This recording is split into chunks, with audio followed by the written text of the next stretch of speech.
What's up, everybody? Welcome back to my channel, Morgan Allena True Crime and Mystery. It is currently Monday, and you all know what that means. A brand new episode of Gypsy Rose Life After Lockup is premiering, and if you are one that doesn't like to support Lifetime and give them the views, don't worry. I am here to put all the important stuff in there for you guys so we don't have to miss anything. And of course, you know, I love to point out all the manipulative tactics that Gypsy Rose Blanchard has been known to use, and for whatever reason, I'm very good at catching what she does. Let's pay attention to what she's doing, what she's saying, because it always matters with somebody like Gypsy Rose Blanchard. So let's go through the newest episode of Gypsy Rose Blanchard Life After Lockup. But before we do, make sure to give this video a thumbs up and hit the subscribe button if you are not already to help support me and my channel. And I want to take a minute to say thank you and give a shout out to each of you guys that left me a super thanks on my previous videos. And the viewers that left me a super thanks are Gwen Penguin, thank you very much Gwen again, Cougarish 7337, and Miss Norway 79. Thank you guys, each of you that have helped given me a super thanks or gifted my channel. It means a lot to me. And even just watching, viewing, liking, sharing my videos is incredibly helpful. I always say that, but I always want you guys to know how thankful and appreciative I am for each of you. So without further ado, let's get into today's episode on Gypsy Rose Blanchard Life After Lockup.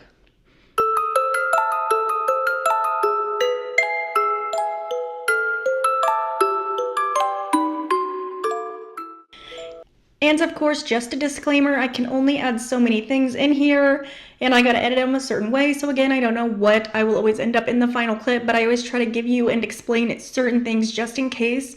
So just putting that out there before we get into it, okay? She made this for me on a Valentine's, and she wrote her name, Gypsy Anderson. About her, like if I have my friend come over, I'll just do that. I mean, I could do that, but I don't mind leaving it like that. She made that for me. But there's nothing I can do about it. You know, like, I've thought of driving over and just showing up, but I wouldn't want that done to me. Stay up. That was good, baby. I gave my whole heart to her, but she's not my wife anymore. There's days where I do want her back, and then there's days where I'm like, you chose that, that's what you wanted, that's what you got. Do you want a cigarette? I mean, I don't know. So we're starting the episode off, and it's basically the whole entire thing, spoiler alert, is just Gypsy proving how much she did not give a single crap about Ryan Anderson. She literally could not have loved him less. And it's very incredibly apparent. Ryan is obviously still holding on, and rightfully so. He obviously married Gypsy for actual love. I mean, as hard as that is for any of us to understand the reasons why he fell in love with Gypsy Rose, he did. And he was ultimately made to look like a controlling, clingy, you know, bad partner to Gypsy, obviously, at the editing of Lifetime, just to help Gypsy's storyline progress in the way that it needed to make her look less bad and make him look like, God, like suffocating, when Gypsy, as we all know, was literally cheating on Ryan the entire time. Right? Even before they were like actually married in the first season of the Prison Confessions of Gypsy Rose, she called Ryan Anderson and said, I had a dream that I left you for Ken. And so prior to them getting married, she literally told him that, and he was like, well, if you want to be with him still, then like go be with him. We don't have to be together. Like, I don't want you to feel obligated to be with me. And she's like, no, like, I love you. I just wanted to tell you that. But we all know she was actually setting him up and preparing him for this event when she would reunite with Ken.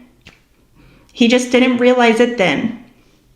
He should have just listened to his instincts whenever that happened and ran away from Gypsy and told her to hold on, that he wasn't going to be marrying her, but he got manipulated into marrying her because he thought she truly loved him, but she didn't. And did you guys catch that little artwork that she put on the fridge where it said, you know, Ryan and Gypsy, heart and soul, and she misspelled the word heart? That's why I'm always pointing out these issues with her spelling, to always reiterate that theory that I have, that it was constantly Gypsy messaging Christy pretending to be Dee Dee. The spelling gives it away. H-A-R-T instead of H-E-A-R-T. Obviously, we know Gypsy is not the greatest speller, and that just really, she always somehow manages to like prove it right. That it was literally her communicating with Christy pretending to be her mother when it really wasn't Dee Dee at all. Thank God for autocorrect, right? When we were at dinner, I didn't want to eat the fancy stuff. And he told the waiter, like, she lied, like, she didn't eat any of this crap. What do you like, Mr. Silo? She's lying. She didn't even try it because she's afraid.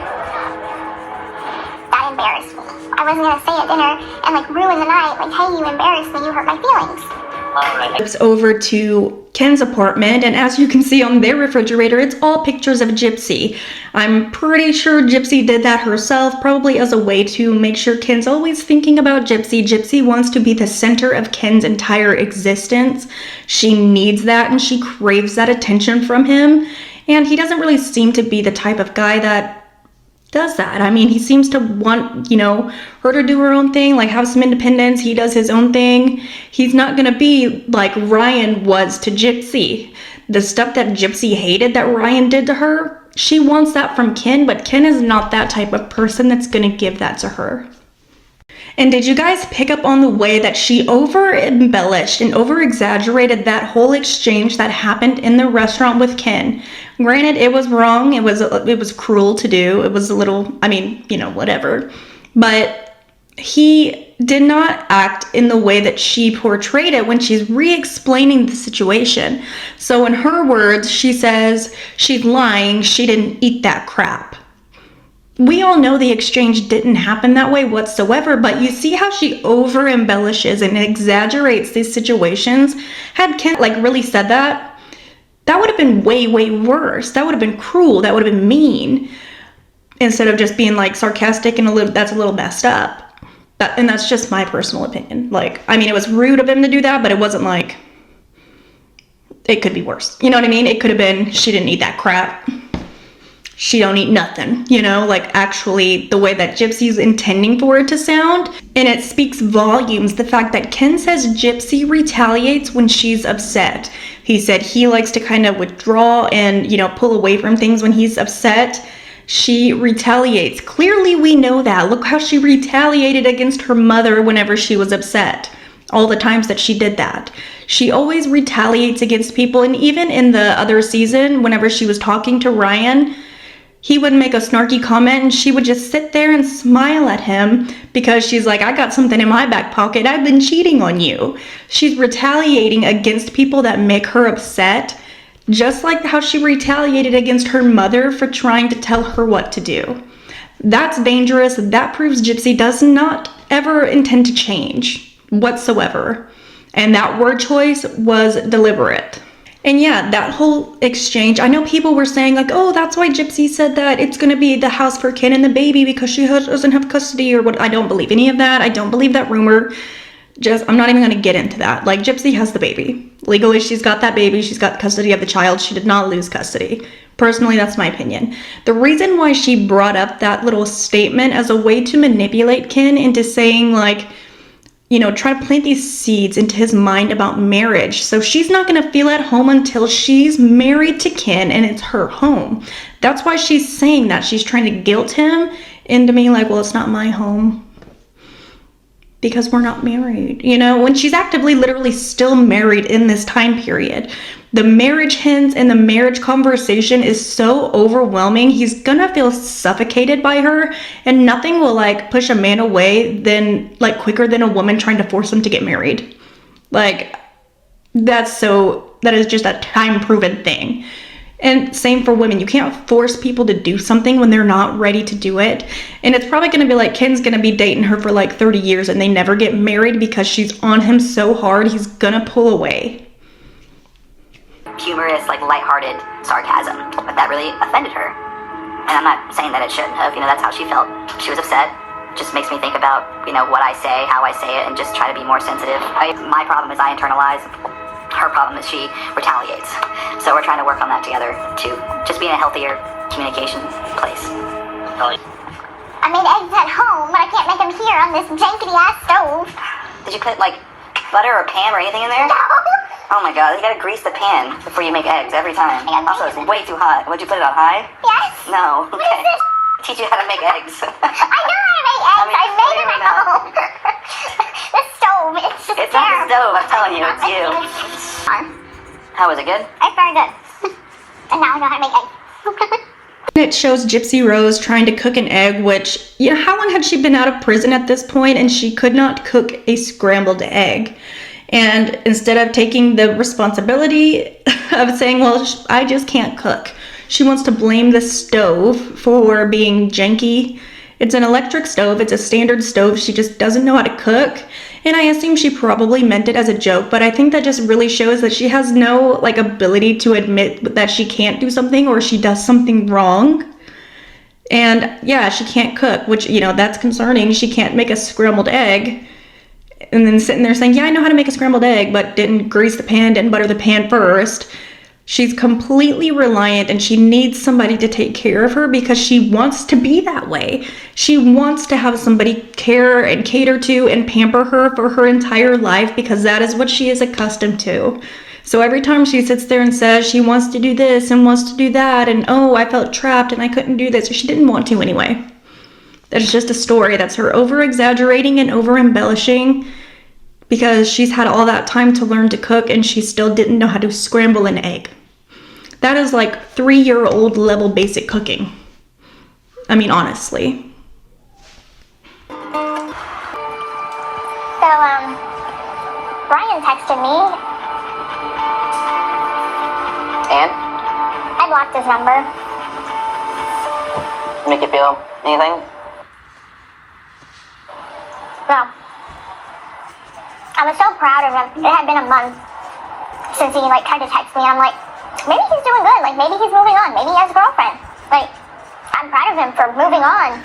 And then he texts me. I'm like, damn it. I thought he was making progress. I'm sure he is. I'm sure there are just moments people have that think you did the right thing for yourself and for him. Yeah. Separating from somebody who's been a part of your life for many years is always tough. So I understand and I get it. I can't eat anymore. So then they're out at the restaurant and Gypsy brings up that Ryan texted her. Obviously she's doing this because she wants an acknowledgement of praise from Ken. Oh, you know, did you shut him down? You know, blah, blah, blah. She wants Ken to know that she's still incredibly wanted by Ryan and that he's still obsessed with her. She makes sure to bring this up in conversation. And it's almost sad that Ken almost seemed to have a higher level of empathy for Ryan than what Gypsy did, and that was Ryan's wife and still was at that point.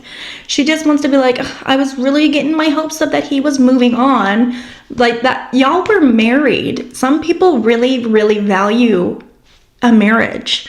Clearly Gypsy doesn't, I guess, unless it's to Ken. Then she wants to, you know, like go off on how you have to do things this certain way, but her marriage to Ryan was completely a bag of nothing. She had no duty. She didn't hold anything sacred to her about the vows that she made to him. And she's almost like making fun of him for being heartbroken over the fact that his marriage failed. Because she doesn't care. She got what she wanted. She got Ken back, her plan the entire time. And she keeps pushing for this marriage to Ken when she's literally not even divorced. The amount of times she's brought up marriage in these last 2 episodes that would drive me crazy. It's just an absurd thing to do whenever you're not even divorced yet and she's trying to force Ken into the marriage already because it's her way or the highway, which that gets brought up like later on in the episode. It's a big move, a big step. My mom told the dentist that my teeth were chipping away and that I was experiencing tooth pain. So what they did was they decided to extract my teeth. I mean, when I look in the mirror and I see my smile, I mean, I see like messed up teeth. Yeah, I can't imagine how she's felt about that all these years, you know, having lost all her teeth from the abuse that her mother put her through. I really think that she's at a place now where she feels more a part of the regular crowd. She doesn't feel like she stands out as much, and just finding that love within herself, which I'm always cheering for, and I'm happy to see. Probably not excited about the drive. 3.5 hours. But we're gonna stay overnight in Lafayette, so. Okay. Okay, sure. Going back to Lake Charles is difficult because that's where I had started a life with Ryan. All right, I love you. Be safe. Text me when you get off too. All right. All right, bye, Parker. You be good boy. You be good boy. You be sweet boy. Okay, you be sweet boy. Bye. I found it kind of funny how whenever they're discussing Gypsy's teeth as they're going to a dentist appointment that, oh, now we're not going to bring up the whole chemotherapy claims. Now we're going to talk about how the teeth were chipping away and how Dee Dee said that Gypsy was in pain. Well, yeah, probably because your teeth were literally rotting. But it's interesting how they, pivoted away from that chemotherapy claim, knowing that there's records and evidence to literally dispute that claim. And it's kind of sad that Ken even said, oh, she had to do this because of the abuse that her mom put her through or whatever. It's abusive to let your child have rotting teeth and not do anything about it. It is abusive to not take your kids to the dentist when they clearly need dental work. That's abusive. Dee Dee did what she had to. What do you expect? Just to be like, well, you want to take those teeth out or not? They're rotting. That can kill you, right? Having an infection like that is really bad in the teeth. Once it gets to the root, it can go to your brain and you can die. Then who would be the bad parent? And then obviously I thought it was kind of funny the way Ken was like loving on his dog and giving the dog the greatest goodbye ever. And he's like, all right, bye, Gypsy. See you later. And he's like, oh, my baby. Oh, Parker, I love you. Oh, my sweet precious angel. Definitely loving up on the dog. And then he's like, see ya. Catch you on the flip side, Gyps. It was kind of funny to me. Your appointment? So good. I didn't respond. Just leaving it be. Thank God he doesn't know that we... No, he doesn't know we're here. Here. No, he doesn't know we're here. What did he say? I miss whenever you used to say, go Tigers for the LSU games. I miss when you used to say, who dat for the Saints games. That's basically all the message was. Basically, I miss you. He may never stop until you're legally divorced because he likes to, say, oh, she stole my life. Which, technically you are. Technically I am. I understand that everybody moves on and accepts in their own time. Yeah. I understand that. He's always had a selfishness about him where he doesn't think about the full picture. Like the last phone call we had right before we had our last court. I called him the night before, remember? You're right. He's like, basically, leave Ken, come back with me. I know that it's Ken's baby, but I will raise the baby. As if it was my own. I'm like, and what happens to Ken? He just disappears in thin air? He's saying that, but then one day he might grow hate because it's a constant reminder of Ken. Gypsy brings up this texting conversation to Christy because she just wants everybody to know that Ryan's obsessed with her. She wants everyone to just be like, oh, I'm so sorry. He needs to just move on. For one, that's embarrassing. If you had any sort of care or respect for him, you wouldn't be running your mouth to everybody about it. And especially on camera. So she's doing it to put him down and to make him look desperate. As if she just wants to move on so badly, blah, blah, blah, blah, blah. It just shows she never literally cared about him whatsoever. It's cruel. She wants people to know that he's obsessed with her and she just keeps trying to encourage him to move on. Some people don't move on immediately after they get a divorce. But she's almost making fun of him for it. And then she'll sit there and say Ryan has a selfishness about him, saying that if Gypsy wanted to come back, he would raise the baby as his own and love that baby as his own. For one, that's the opposite of selfish. That's more selfless. Okay, my wife cheated on me, but I'm willing to take you back and raise the child together. There is a very, very, very incredibly small percentage of men that would do that. Very, very small. So that's not selfish. But in Gypsy's world, that's selfish. So I thought that was a little bit interesting that she said that. And of course, Christy accidentally tells on herself by saying, then he might grow to hate the child because it's Ken's child. I wonder if maybe that's what happened, with Christy and Gypsy. Possibly becoming a nuisance, coming in the way because it's not their child. Gypsy trying to butt into the family as an outsider when Christy and Rod had their own family, and then they got to try to make time for Gypsy. And of course, when Gypsy's in the room, it's all about Gypsy, right? So I bet Christy accidentally told on herself and showed that she actually really resented Gypsy as a child. Have come off already. It didn't have a choice of always had silver caps, even when I was like 9 and 10 years old. And, you know, the insecurity that comes with that. Charles, are you ready? Bottom teeth here. The divorce about ready to be finalized. That allows me to fully move on and go where I want to go with my life and forge my own path. I've been blessed to get back together with the love of my life. We're expecting a child. I'm in a really good place right now. And I don't want guilt or shame or resentment to hold me back. And then, of course, Gypsy's talking about getting her new teeth and wanting to be, you know, a completely, you know, new teeth, new her, new year, new me type of thing, wanting to leave everything in the past because it's a reminder of whatever. But she'll have a literal framed photo of the abuse that she suffered in her living room. Right. It's because she sat there and said, what was it? I don't want guilt or shame or resentment to have a place in my life. You have to have those things to have a place in your life. Gypsy is not, she doesn't show any guilt. She doesn't show remorse. She doesn't show anything like that. So she's clearly not affected by any of it. And she's just pretending like she's feeling like that. And that's why she so badly wants to pivot away from that, because she's just sick of that conversation. She doesn't want to acknowledge any of that stuff that she did and just wants to pretend she's a whole new person. So that's why she's going to look like a whole new person and hope that people forget all the things that she's done. It's kind of hard to forget about what she's done, though, whenever she has not actually changed. And she still exhibits the same behaviors. I haven't done anything to prevent the divorce from moving along. I've signed paperwork, but it's hard. You want to do the honors? I don't know what I'm doing. Okay, so come on. Lay down. Okay. Nice, Mia. Isn't it amazing? Doing good. It's amazing to hear. Cool. And give me some toilet paper. She needs to start talking to her like when mommy says no, it's no. No. So then we've got Mia, you know, helping her find the heartbeat, and then that leads to a whole conversation with Mia. I thought it was interesting how she immediately demanded that Mia get her some toilet paper to wipe off the gel from the Doppler. That would have been a little rude to me. I'd been like, can I get a please?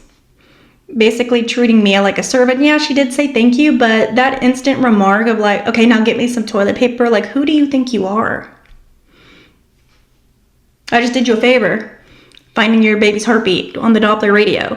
She treats people like they live to serve Gypsy.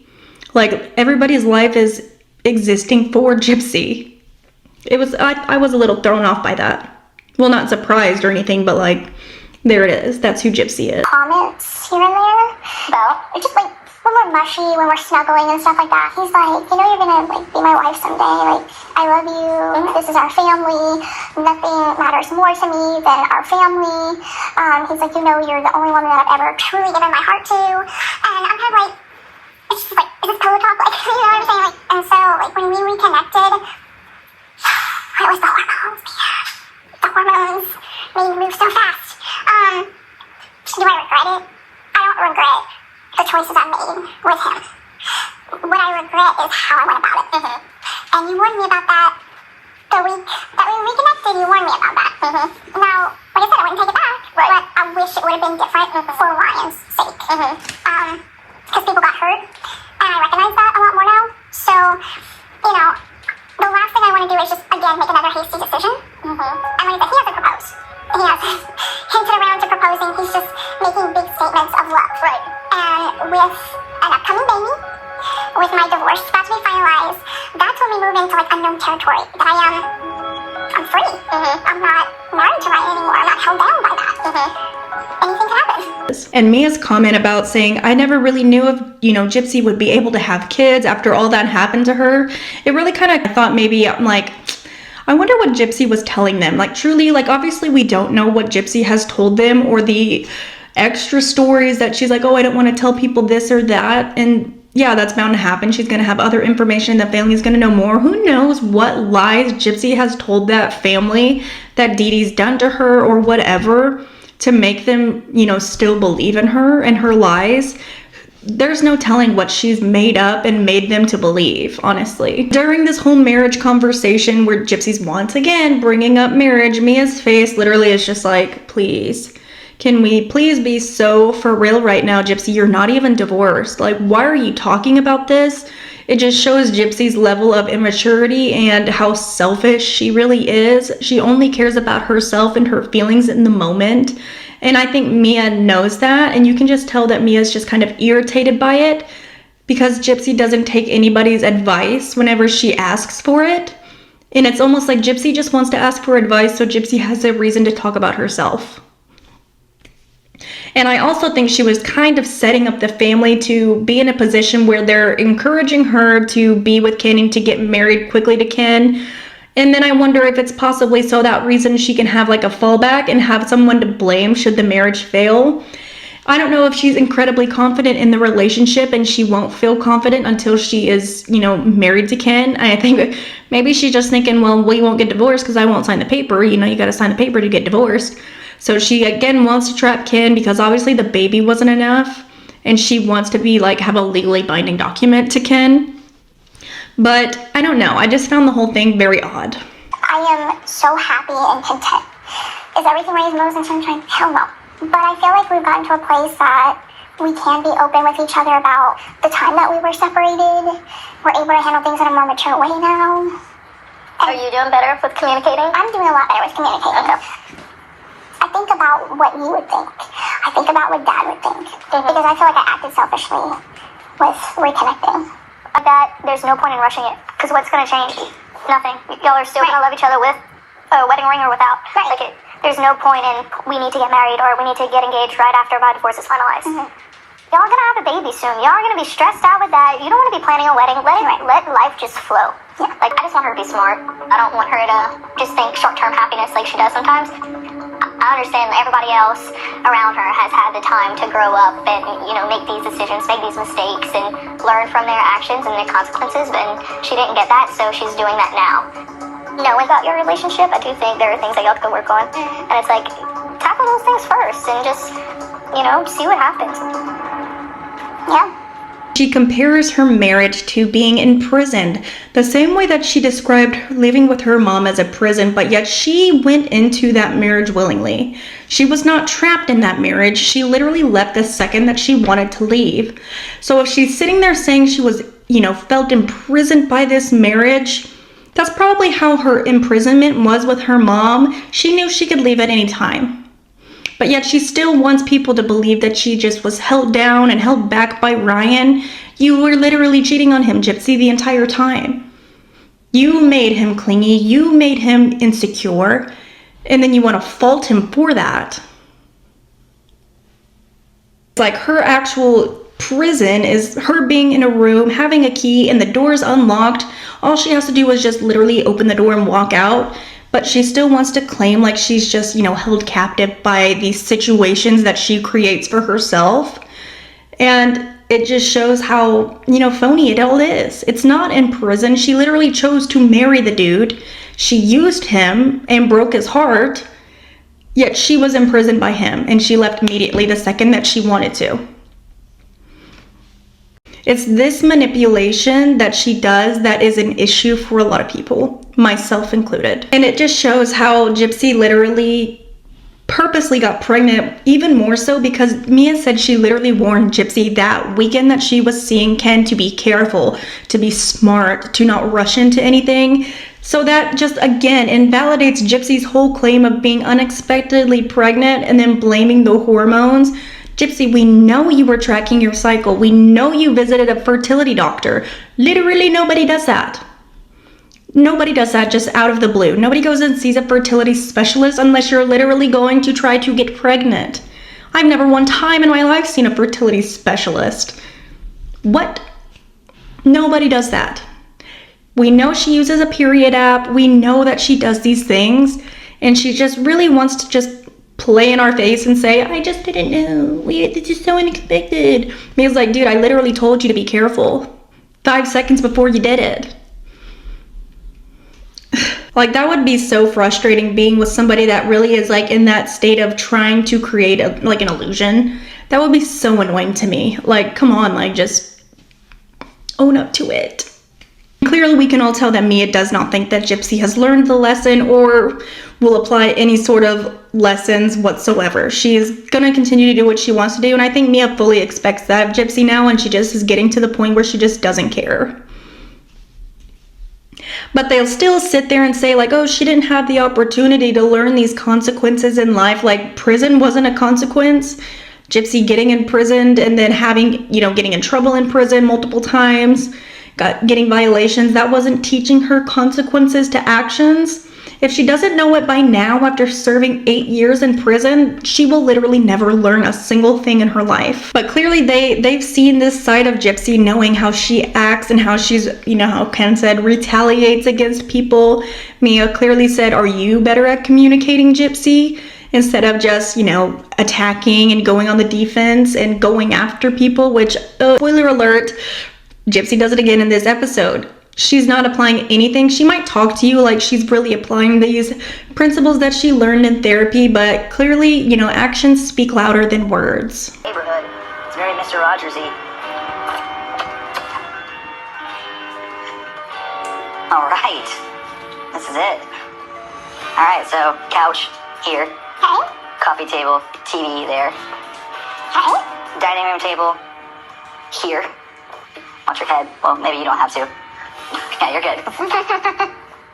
So your bathroom. I thought I'd pick the big one. Oh, you want the bigger one? But I think that the house is beautiful. It's what I envision for us to have more space. I love the chandeliers.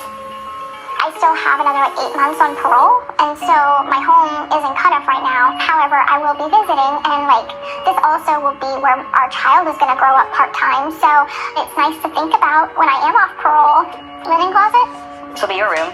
Check out the attic. Oh God, there's an attic. That's gonna creep me out. Don't open it. No, why not? So many scary movies have an attic. Okay. I'm slow. My mom and I had one in our habitat house. And I gave the cat a haircut in the bathtub, and I ran the jets. We can never run them again. I honestly thought it was so funny whenever Ken was going through the house and he pointed to that little closet as Gypsy's room. I know he's probably being sarcastic and not meant to be mean, but that was actually really funny. I laughed at that. That was a good one. I bet that probably pissed her off, but I thought that was funny.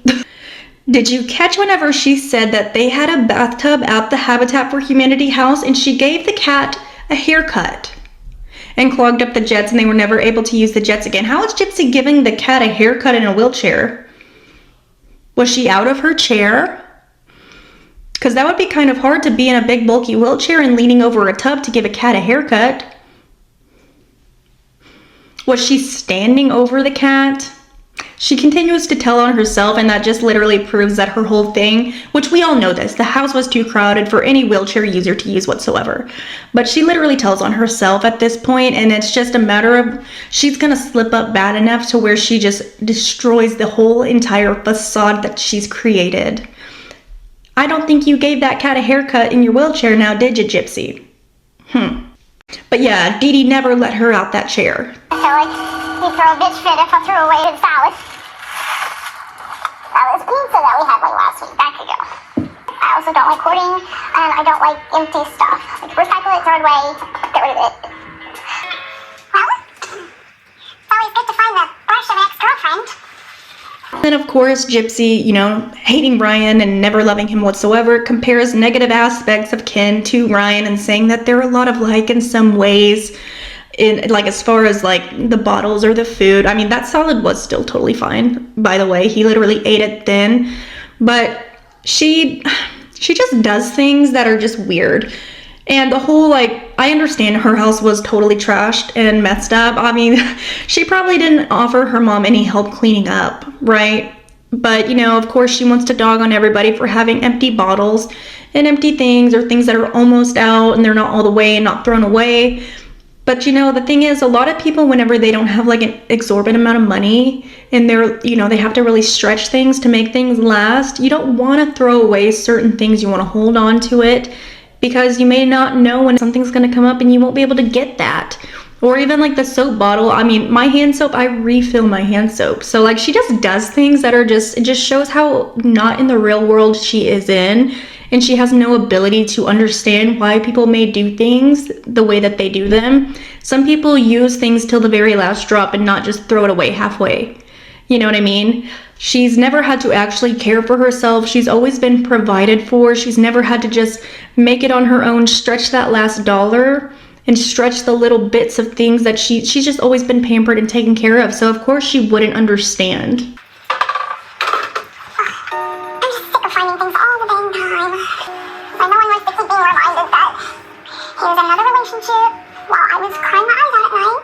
He was happy with her.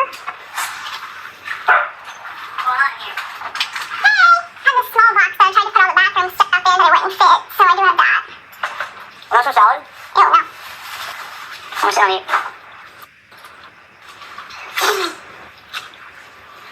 The bedroom, like, it's all your clothes. You just set up one of these boxes, take them off the hanger, and then just drop them in. Well, sometimes it's also nice to, you know, sort out what you need versus like what you don't want anymore. We're not sorting right now, we're just moving. We are on borrowed time. We only have today to pack. Yes. All that can come later. So, did you do that when you moved here? No, I didn't, because I don't throw clothes away. You take it out the box and you just shove it places, even if it's like empty. What are you talking about? Like stuff in general, like. No, I don't hoard like random objects. I just for clothes. It's like Well, they're not supposed to be a good shirt. Clothes, Throw it away. like bottles and stuff, like empty bottles. Empty bottles of what? I know, there's like empty bottles. You have like an empty bottle. Yeah, like if you just like, yeah, Oh like, my God. Show me one empty bottle that I have laying around this house somewhere that I reused. Okay, go into the trash room. That's not what we have here. It's in the trash can. Oh, because I put it there. What is this? A soap bottle? Is it empty? It is. Was it on the counter? It was empty. What is this? Shaving cream. There's still a little bit left in there. It's empty. There's still a little bit left in there. Oh, and what is this? The hairbrush of an ex-girlfriend. That's actually mine. I used to. With That's mine. blonde hair. I mean, maybe someone else used it. That's what I thought. So then, of course, she's blowing up over the hairbrush and saying, I kept nothing of Ryan's. Well, yeah, duh, because you didn't love him. Like, why would you hold on to something of somebody's that you literally could care less if they were even, like, on the face of the earth? So she's, you know, being incredibly resentful to Ken, having, you know, things around the house or memories or whatever, and just making a huge deal about things. Who cares if he's got an old hairbrush? Who cares if he's got an old t-shirt? Or who cares if he's got this or that? It's not like he's got her freaking picture hanging in the living room, you know? Like, it's very insecure. And it's the same way that Ryan acted to Gypsy when she was cheating on him. It's the same behavior that she couldn't stand, that made her feel suffocated, that was so incredibly wrong and imprisoning her by Ryan that she does to Ken. It was blonde.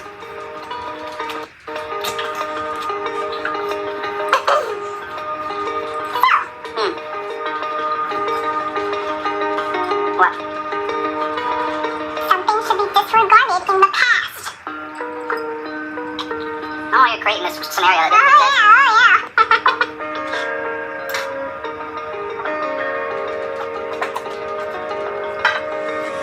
We're gonna pack some more stuff. Oh, here's the thing. I'm always finding stuff with his ex-girlfriend all around. I mean, they were together for 4.5 years, so I guess I can understand that. But, damn. But of course, she's gonna come in and set Ken up by bringing up those empty bottles. And, you know, just so she can have an excuse to be like, oh, look, a hairbrush from an ex-girlfriend that I found in the trash. How fucking dare you? And then brings up the blondes and how Ken has an attraction to blondes, even though he literally told everybody that he doesn't know where she got that from. He dated one blonde chick and now he's obsessed with blondes. It's a delusional type of behavior that is almost unique. You know, I've made videos about this in the past about sociopaths in relationships. They can have relationships, but they'll be the most obsessive relationships that you can ever have. Literally, they will suffocate you and love you so much, they won't let you go. And that a lot of the times when those turn violent, it's because of people like that would rather eliminate you than let you go. So Ken probably has a good reason to be wanting to wait on marriage and be 100% sure that he wants to spend the rest of his life tied to Gypsy Rose. She comes off incredibly condescending, extremely obsessive, and Ken is clearly just put off by the behavior. I mean, I would be too. I'd be like, Ken is literally Gypsy in the last relationship. Gypsy's Ryan and Ken is Gypsy, and she's gonna push him away. And that makes her only want to grasp harder and hold on more, and it's not gonna work. But I mean, for him being in a 4.5-year-long relationship, that's a long time.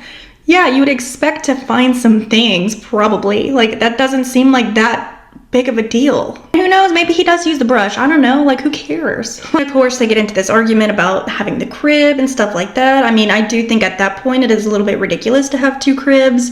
It seems like Ken has researched what is necessary for a baby more than Gypsy has, like, realistically, or sought advice from people. Because, yeah, I mean, a lot of people do just get those fold-up bassinets that literally are very easy to fold up and travel with or whatever, and they'll just take it from place to place. That seems to be a little bit more easy than putting, you know, they don't really need a crib. A lot of the times babies don't sleep in their crib by themselves or in a room by themselves until a long time. I mean, my son was until he outgrew his bassinet, and then I started putting him in his crib.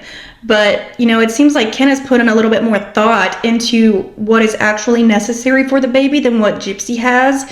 It seems like she's just more going off on this inspo idea of, like, what she envisions a room was instead of being, like, practical. Because, yeah, baby stuff is incredibly expensive.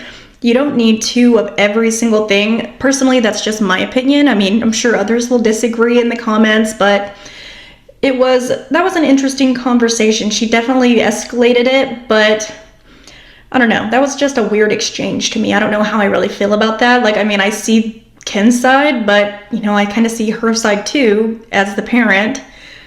And I think maybe he's coming from more of a place of, like, we can't spend that much money and trying to live above the means. I think maybe that's where he's thinking or coming from, but honestly, who knows? I want to know what you guys think about that one down there in the comments. Especially because she didn't actually breastfeed her child.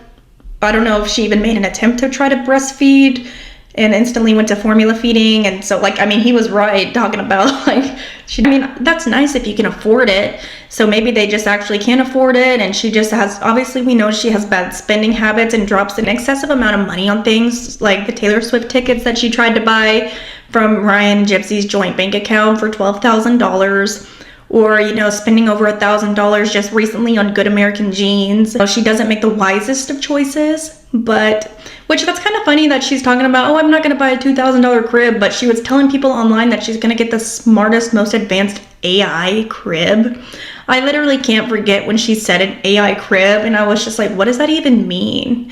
What is up with her obsession with AI? Like, she has some weird thing with AI, and I feel like maybe that's a little dangerous for somebody like her and the weird things that she does, but, you know, whatever. But easily, like, I think this whole season's just going to be about Gypsy trying to pressure Ken into getting married. Maybe it'll end with an engagement at the very, very end of the season. I don't know. But they did do a sneak preview, and it was like talking about, a content creator driving down her road, which, if you don't know, that was Ivory Rose Grows Wild. And, you know, it's funny that they mentioned that, but they're more than likely not going to bring up the fact that Christy dared her to do it. She literally told her, like, if you know where I live, drive down my road. And so she literally did. So, I mean, that was their mistake, but of course they're going to just cut that out because that doesn't really fit with the whole narrative. But yeah, let me know what you guys thought about this episode. Do you think Gypsy was acting a little bit unhinged? What did you think about it? I want to know everything, thoughts and opinions.